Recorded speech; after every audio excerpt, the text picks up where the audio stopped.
Été 1943. Le franciscain Paul Lebert, 23 ans, monte dans un train du STO.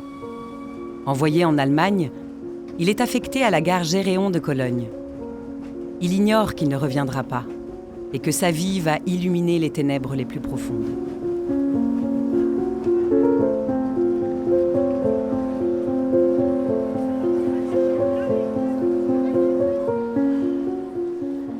Paul Lebert naît en Bretagne, à Landivisiau, le 1er avril 1920. Il voit le jour dans une famille de commerçants profondément enracinés dans la foi chrétienne, un foyer où les vocations fleurissent naturellement.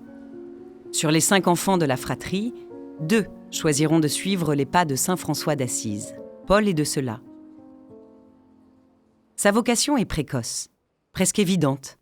Après ses premières années d'école à l'établissement Saint-Joseph, il quitte sa Bretagne natale pour entrer au petit séminaire franciscain de Fontenay-sous-Bois, avant de poursuivre son chemin au noviciat d'Amiens. C'est là qu'il devient frère Roger. Ceux qui l'ont côtoyé durant ses études de théologie décrivent un jeune homme au tempérament sensible et conciliateur. Paul est un être de discrétion et de réserve, presque renfermé, mais habité par une paix intérieure que rien ne semble pouvoir altérer. Toujours un peu perdu dans sa méditation, disent ses frères, il est l'image même de la douceur évangélique, cherchant sans cesse dans le regard de l'autre une confiance à partager. Alors qu'il achève sa 2e année de théologie, la guerre vient interrompre ses études. Paul est requis pour le service du travail obligatoire. Il quitte l'habit pour la tenue d'ouvrier, mais son cœur reste celui d'un fils de saint François.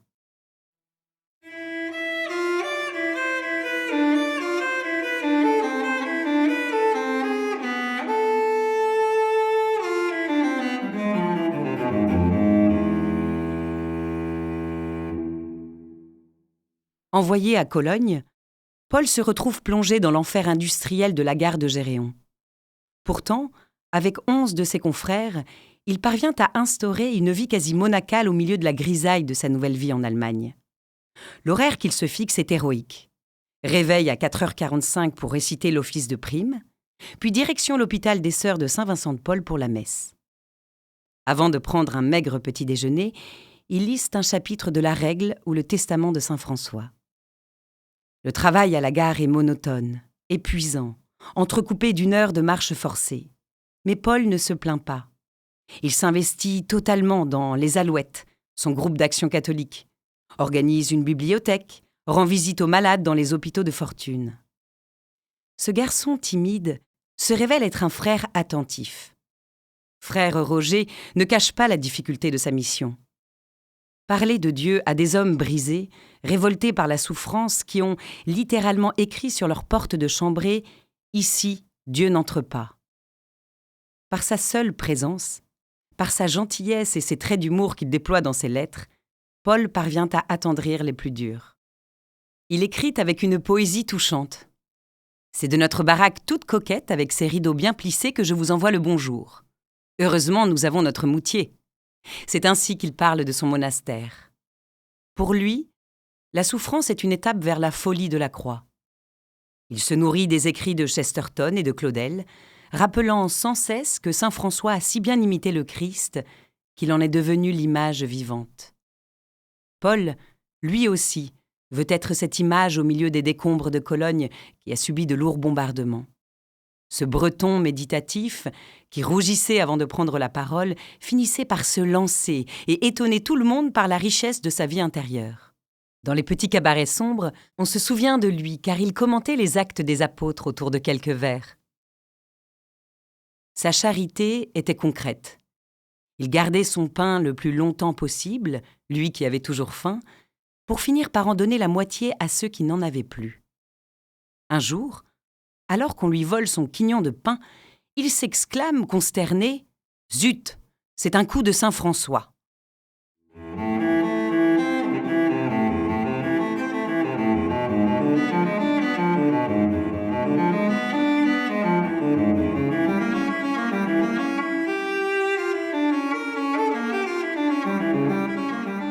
Mais le régime nazi ne tolère pas cette lumière.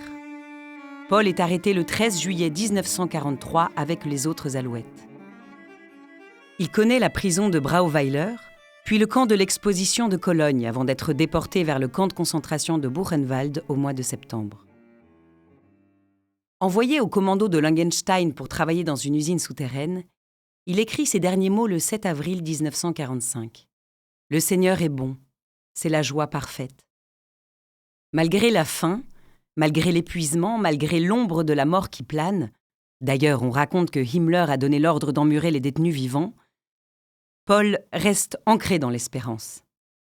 Le 10 avril, l'ordre d'évacuation est donné.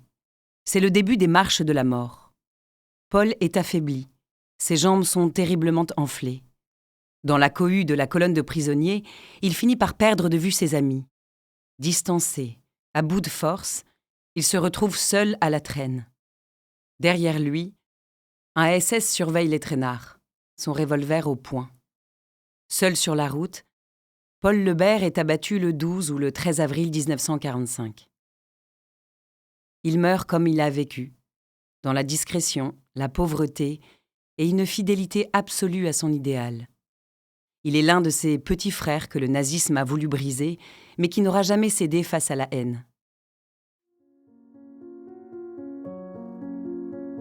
Reconnu bienheureux, Paul Lebert est béatifié le 13 décembre 2025 à Notre-Dame de Paris, avec 49 autres Français morts en haine de leur foi, martyrs de l'apostolat.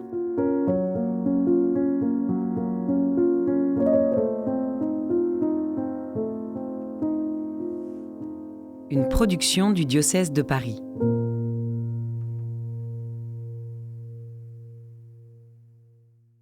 Cette série de podcasts est produite et réalisée par le service communication du diocèse de Paris avec la voix de Clémence de Vimal. Cet épisode a été écrit par Grégoire de Latouche à partir des ouvrages d'Armand Duval, Missionnaire et martyr, 51 témoins du Christ face au nazisme, aux éditions Salvator, et de Monseigneur Charles Molette, martyr de la résistance spirituelle, aux éditions François-Xavier de Guibert. L'enregistrement, le montage et le mixage ont été réalisés par Cyprien Truchot et Damien Morand.